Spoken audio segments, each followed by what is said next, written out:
Ele é um mestre de sabor, ficou conhecido no Brasil inteiro por esse programa, estava me contando aqui 30 milhões de audiência, uma audiência incrível, é super conhecido dos brasileiros e, claro, um dos maiores nomes da gastronomia portuguesa.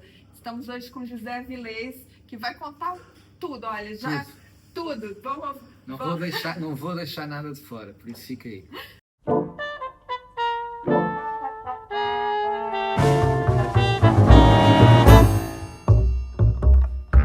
Eu lembro que com 6 anos queria ser carpinteiro e depois um primo meu, pouco mais velho, convenceu-me a ser arquiteto, porque dizia que eu tinha que ser arquiteto ou advogado, porque carpinteiro não se ganhava dinheiro nenhum.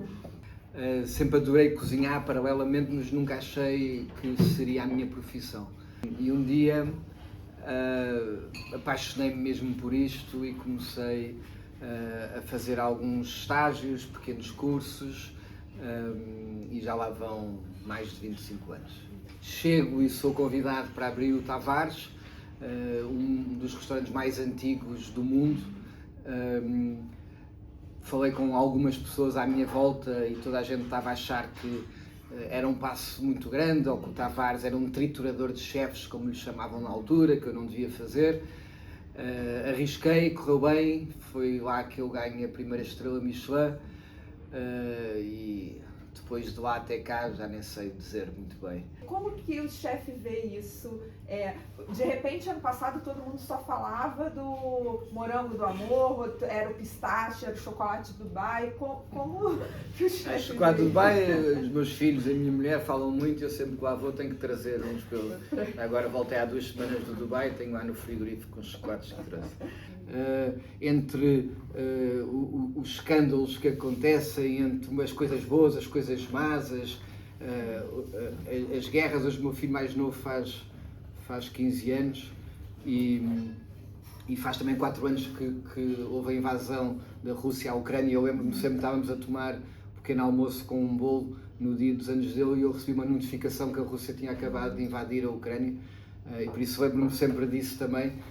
E de repente é uma coisa muito boa do meu filho a crescer e uma coisa má de uma guerra que ainda não acabou. Por isso, como é que nós gerimos todas essas informações e como é que nos agarramos ou tentamos mudar alguma coisa?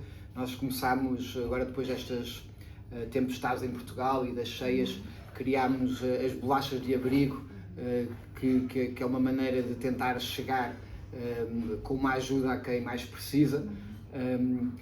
E por um lado também mobilizar uma equipa inteira a trabalhar para isso, porque às vezes é mais fácil chegar e dar dinheiro, mas pôr pessoas a construírem com as suas mãos, a fabricarem com as suas mãos algo que alguém vai comprar, temos uma cadeia maior de ajuda e isto promove a solidariedade.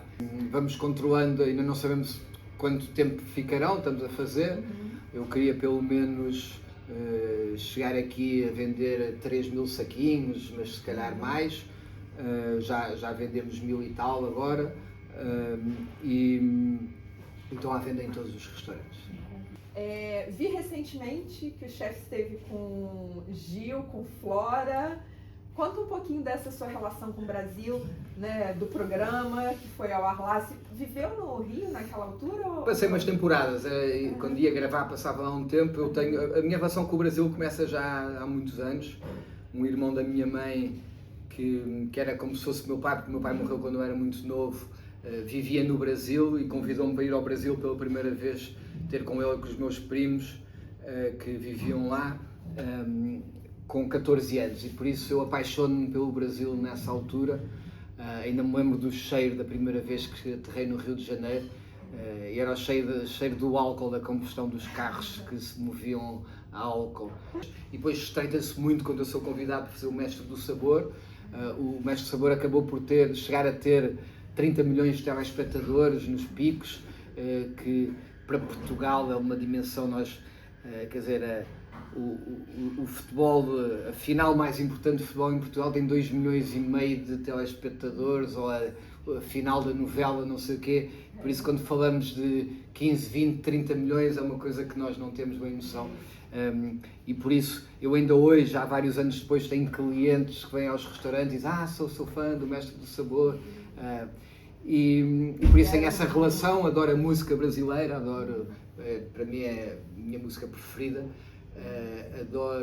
Tenho muitos amigos lá, Cátia Barbosa, o Clodo, o El Paixão, o Filipe Bronze, o Rafa Costa e Silva e muitos outros fora da profissão.